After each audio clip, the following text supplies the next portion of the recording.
ele dormia à beira, à polpa daquela embarcação. Jesus, logo pela manhã, Jesus ensinava. A Bíblia diz, lá nos primeiros versículos deste capítulo, que Jesus passou a manhã ensinando.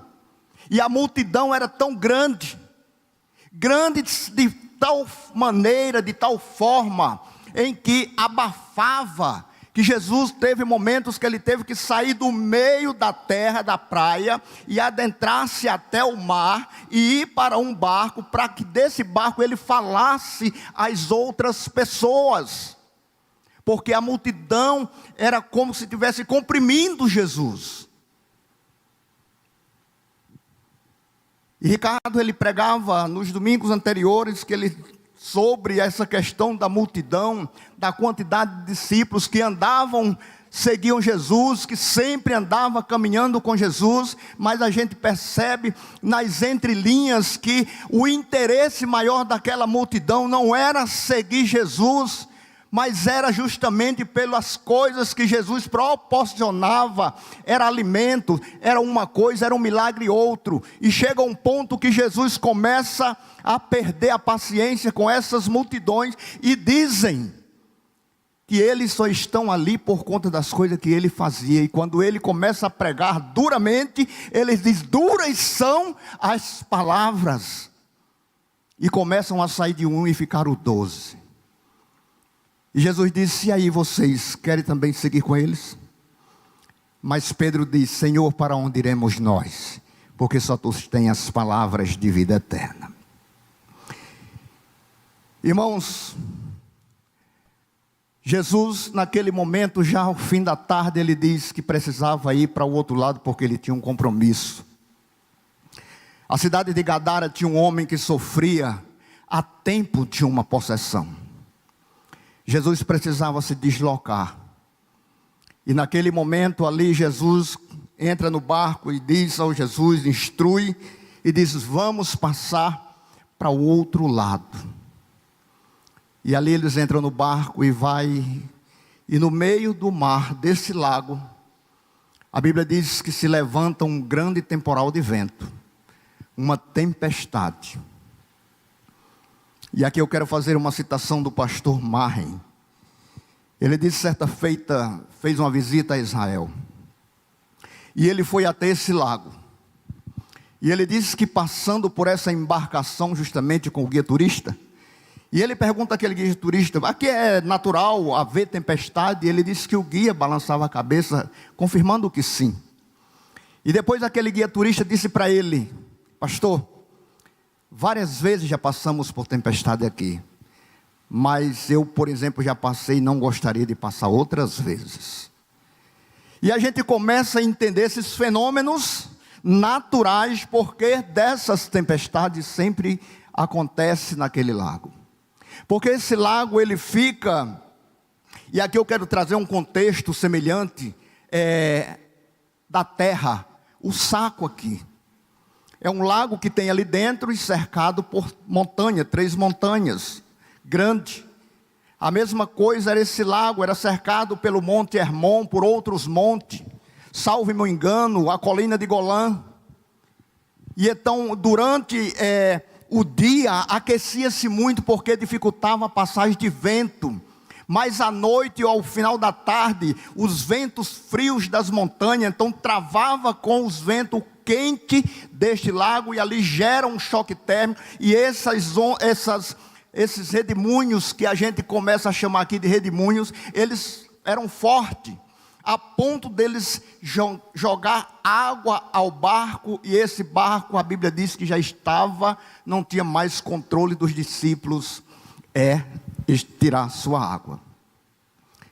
Mas o que me chama a atenção, uma coisa aqui não todos aqueles que estavam no barco, mas grande parte deles eram pescadores e conheciam muito bem aquele lago.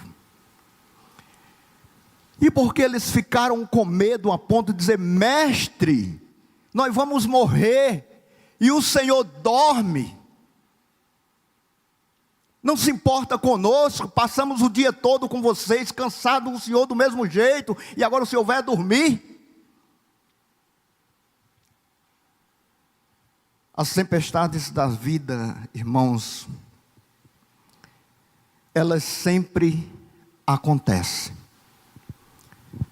E não tem como você evitar. Elas se tornam inevitáveis. Há momentos que a gente pensa, não, quando eu estou passando por uma certa dificuldade, uma tempestade, seja no setor financeiro, seja na saúde, seja por um problema familiar, seja por um problema de emprego, de qualquer tipo ou coisa semelhante, a gente já começa a se autoavaliar e fazer uma reflexão, muitas vezes até se culpando por algo que não existe.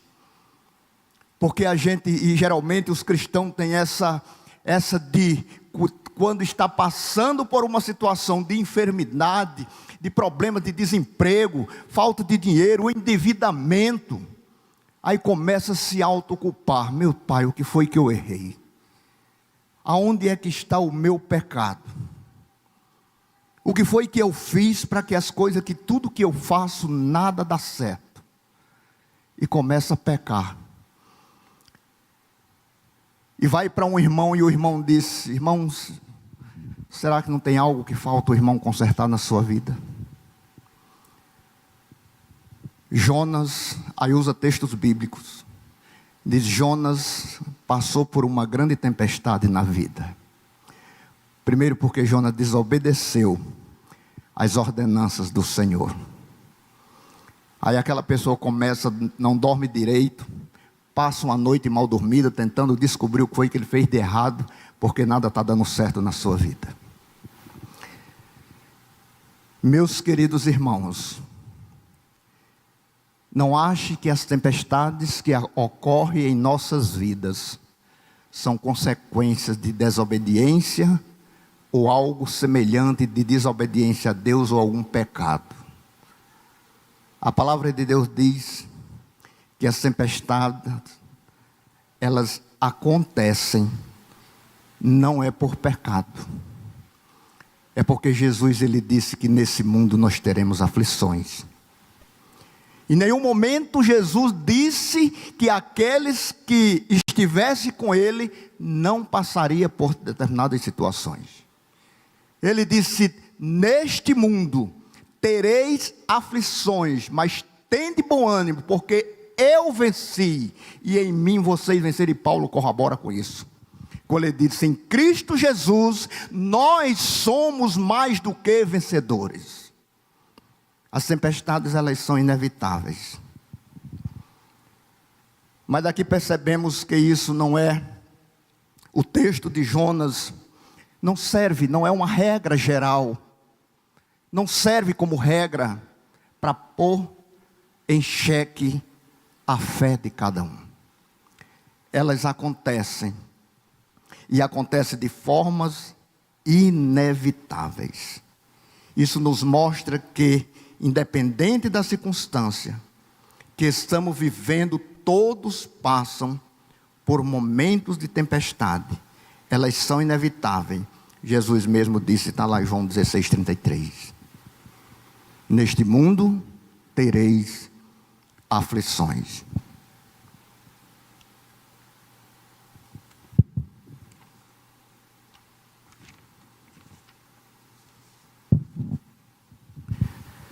Quando a gente olha para o texto de Jó, a Bíblia diz que Jó perdeu tudo: mulher, filhos, bens, sua saúde, mas não perdeu a vida. A tempestade que Jó enfrenta diante da sua família foi terrível, mas Jó não perdeu a fé no Senhor. Quando seus amigos olham para ele e dizem: amaldiçoa teu Deus e morre, Jó disse que não. Ele disse: eu sei em quem eu tenho crido. Daniel, ele foi para a cova dos leões. Primeiro ele foi para a fornalha de fogo. Uma das grandes tempestades de Daniel na vida dele.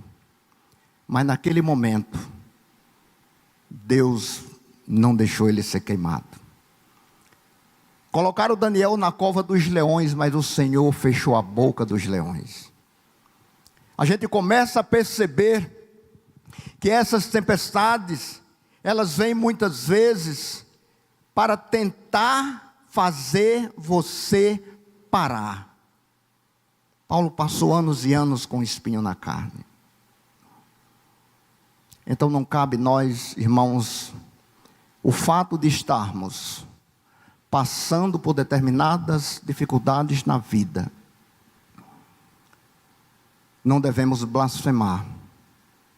Mas como humanos, a gente chora, a gente reclama, a gente se desespera, porque aquele que disser que não se desespera, ele pode não desesperar aparentemente, mas por dentro só ele, Deus, sabe como ele está vivendo.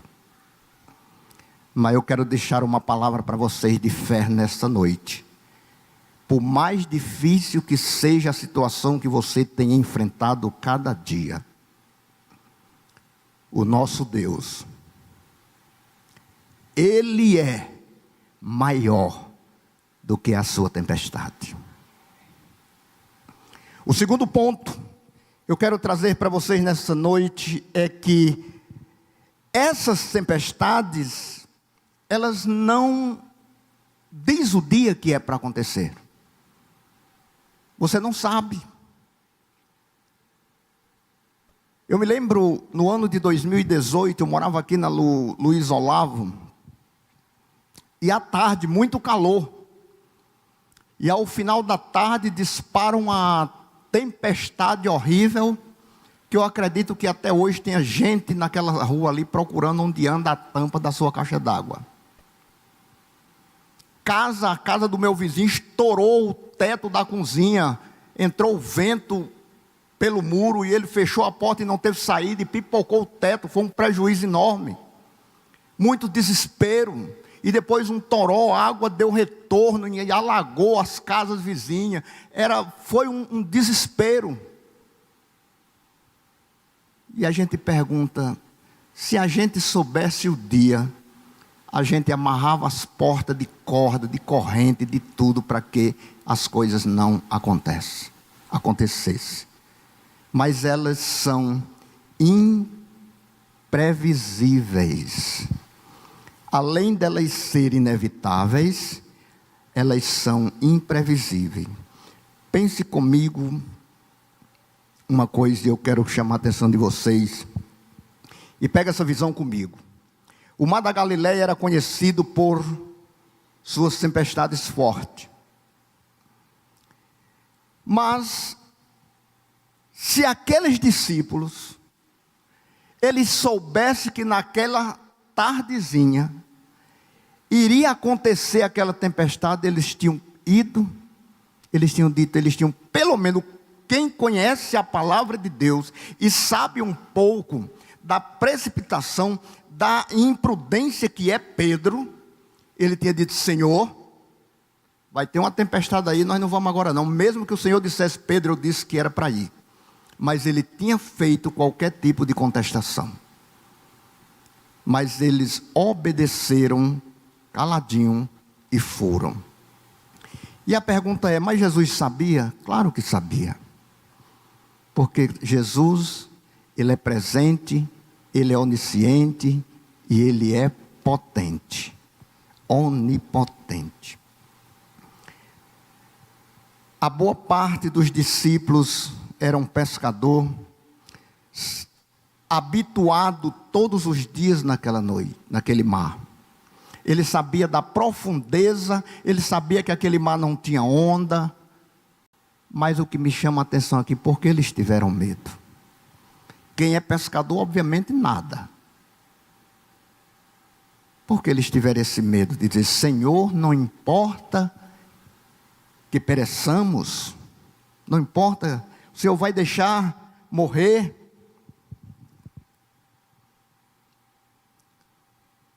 Porque todas essas informações eu estou trazendo aqui para vocês. Porque essas tempestades, irmãos, ela acontece na sua vida quando menos você espera.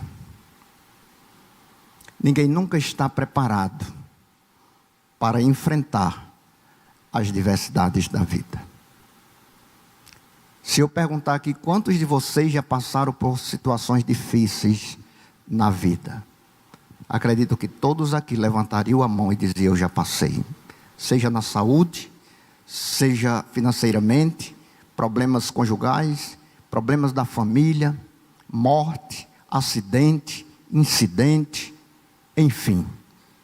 Quantas pessoas não já passaram por momentos turbulentos em suas vidas? Mas eu quero dizer para vocês que em nenhum desses momentos, creio que quem aqui passou, viram nitidamente a presença do Senhor Jesus com vocês. Quem está aqui comigo nessa visão? Glória a Deus. O mesmo acontece conosco hoje.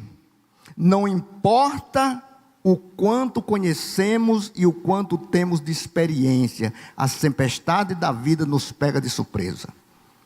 Uma enfermidade, traição, crise familiar, crise financeira, acidente, uma série de coisas sempre nos pega de surpresa.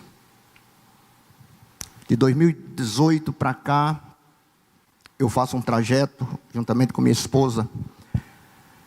Ela faz diariamente na semana de Serra Recife, Recife Serra. Graças a Deus, louvado seja Deus, porque com ela nunca aconteceu nada. Mas nesses 5 anos, eu quero dizer para vocês, já desci o aterro, uma batida de 2 carretas na minha frente, eu desviei o carro, perdeu o controle, eu desci o aterro com 4 pessoas dentro do carro. Uma experiência horrível. Mas naquele momento, Deus foi tão grande, fiel comigo, que o carro acabou a frente toda. Ninguém sequer bateu a cabeça ou machucou um dedo. O carro desceu um aterro mais ou menos dessa altura. E interessante que ele não desceu assim, ele desceu de banda e não virou. Lá na frente ele aprumou, tinha um tronco de uma árvore bem grossa. Eu ainda me lembro que eu puxei assim, já com o pneu estourado. E o Deus, ou o carro, ou Deus puxou aqui, eu passei assim, a árvore torou o retrovisor, mas não bati de frente. Preei lá, desci, uma jovem em desespero, mas mesmo assim ela chorando, ela disse: o senhor está bem? Eu digo: para tirar vocês tudo dentro do carro e levar lá para cima da pista para a gente chamar o carro reserva.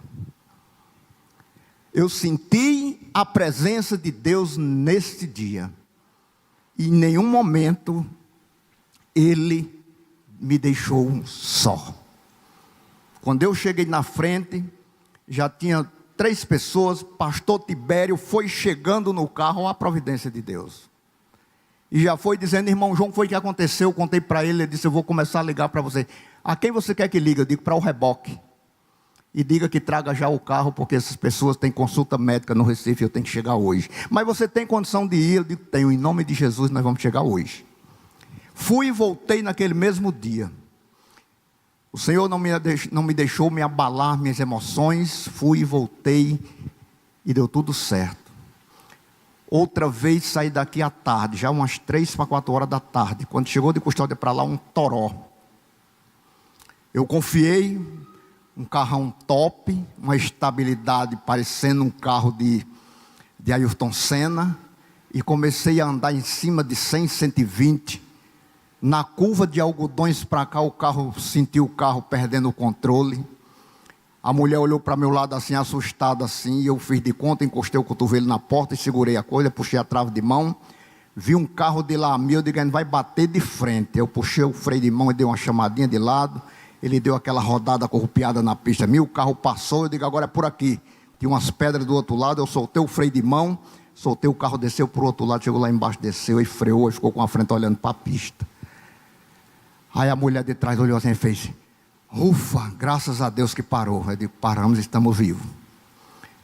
E um cachorro pitbull atrás, um bicho desse tamanho, brabo que só numa caixa, o bicho estranhou. Eu doido para ter esse cachorro de dentro, quando eu botava a mão, ele abriu os dentes para mim, eu digo: agora eu aprumei.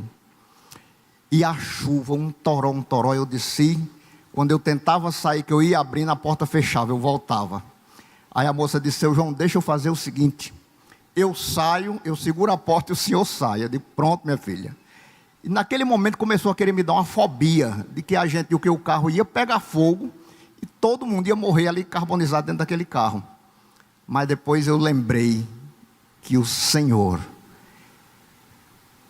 segurou Daniel na cova dos leões e naquela fornalha ele não deixou queimar. Eu digo: Senhor, aguenta a onda aí, porque eu quero sair daqui. E quando eu saí, a pista já estava cheia de gente. Pessoal, está precisando de ajuda? Sim, tiramos tudo, inclusive o cachorro. Com toda a rebeldia deles, botamos. A polícia rodoviária chegou, nos encaminhou para o posto, ligou para o reboque. O reboque chegou lá, eu coloquei o carro. O pessoal diz: ô João, de novo? Eu digo: fazer o quê, né? Me deu o carro. Tu tem condições de ir para o Recife? Eu digo: tenho. Cheguei no Recife, era meia-noite. Andando a 40, 60 quilômetros, porque foi chuva, de Arco Verde até no Recife.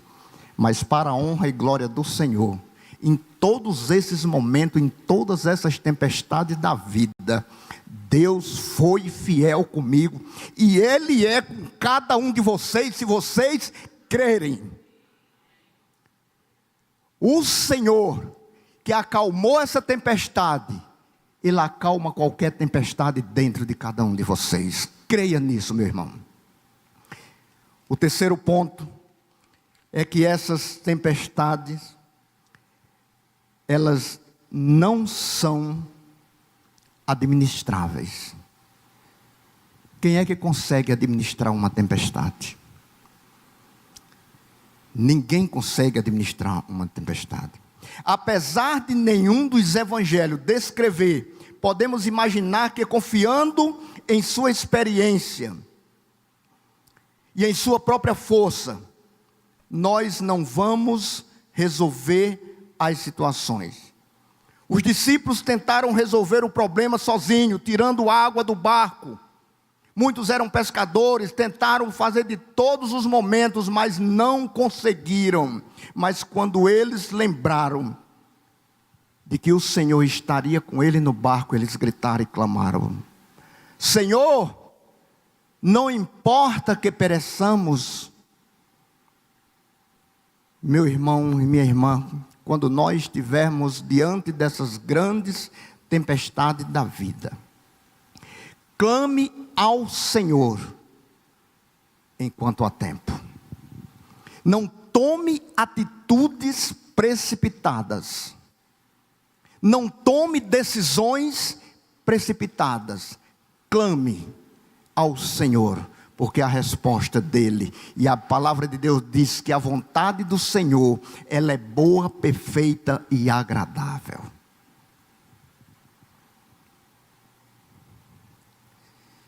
E quarto e último ponto, é que em todas essas tempestades, elas trazem ensinos para nós. Elas são muito didáticas, elas são muito pedagógicas, ela traz lições para que a gente possa aprender a lidar com estas situações.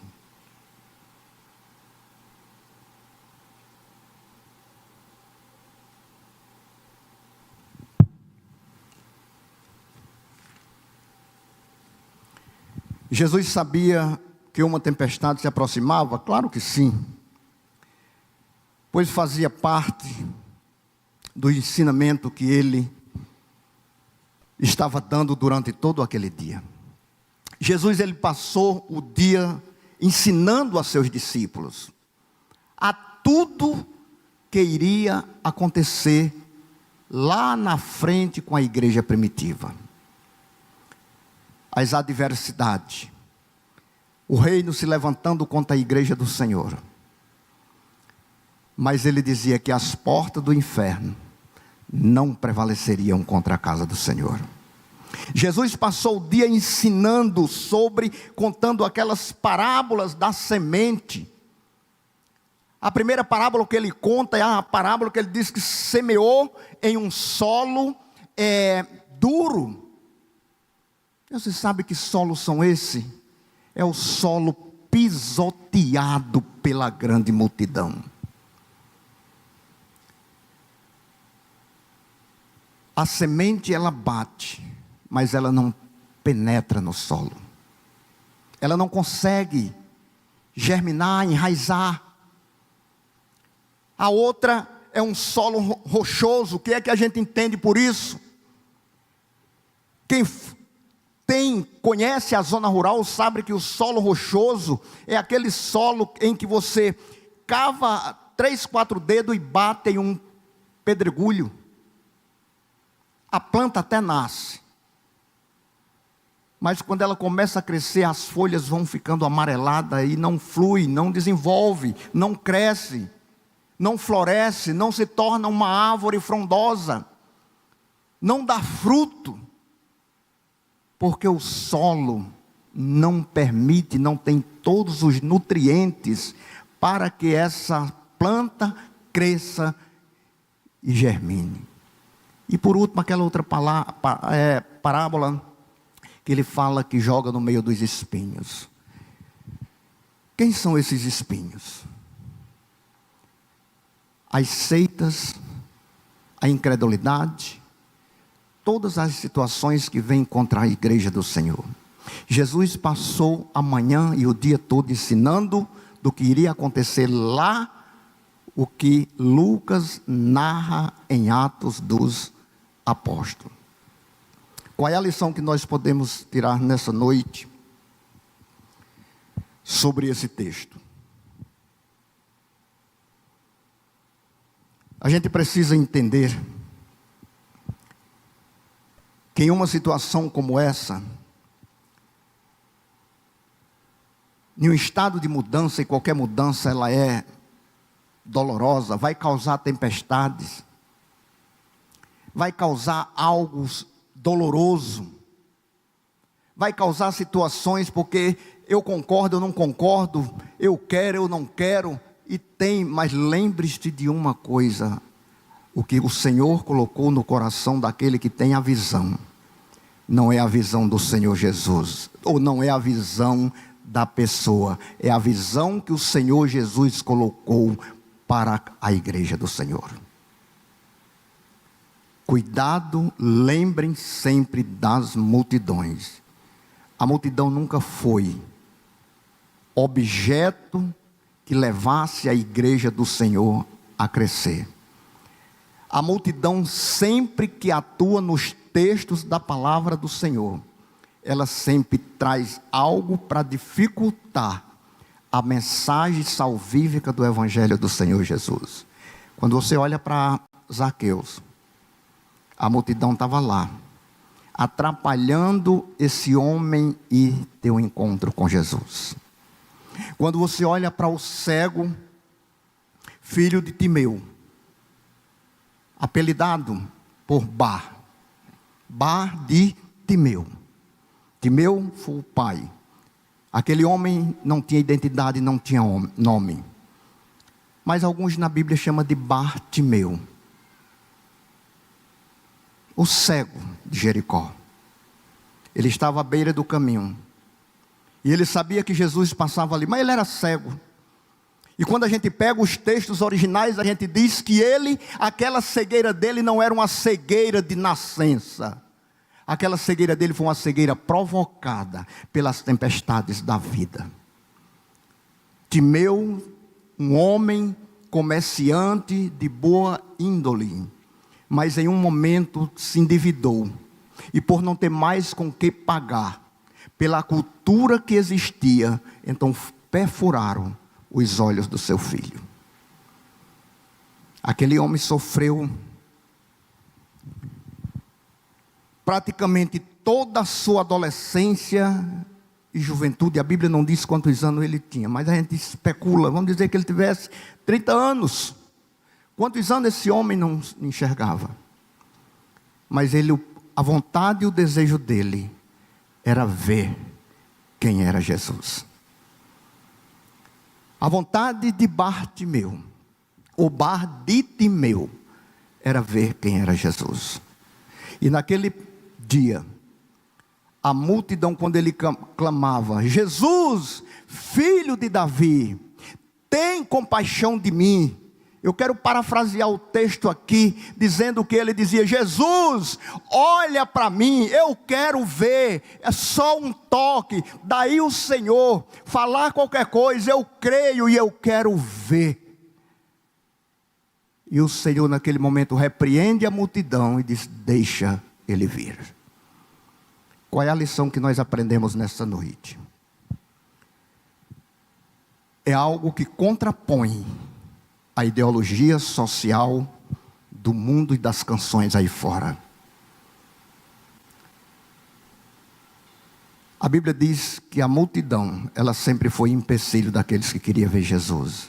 Mas existe uma filosofia ou uma canção aí fora que diz que a voz do povo é a voz de Deus. Nunca foi. A voz do povo é a voz da desobediência. É um contraponto à vontade de Deus. O que eu quero dizer nessa noite é que essa multidão, ela pode ser o empecilho para muitas coisas na igreja do Senhor. E eu não me refiro apenas à Igreja Batista Emanuel. A todas as igrejas.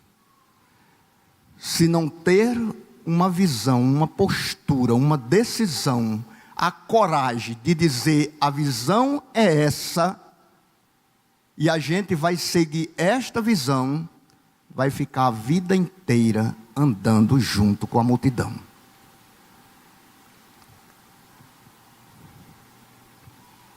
Pois o Senhor diz: pois o Senhor disciplina a quem ama e educa o quê? Aquele a quem recebe como filho. Essa é uma das grandes aprendizagens que a gente pode aprender. E esse texto é um texto que ele traz lá de Hebreus 12, versículo 6, da Bíblia King James. Eu peguei porque eu achei interessante, porque ela traz uma linguagem bem real, bem disciplinar. E ele diz que o Senhor disciplina a quem ama e educa todo aquele a quem recebe como filho. Às vezes nos lembramos apenas da parte da correção, da disciplina. E é verdade, o Senhor ele disciplina e corrige aqueles que ama, mas ele também educa, ele também ensina. E muitas vezes usa as situações que passamos em nosso dia a dia para nos ensinar. O apóstolo Paulo, lá em Romanos 8, 28, ele diz: tudo cooperam para o bem daqueles que amam a Deus. Eu quero concluir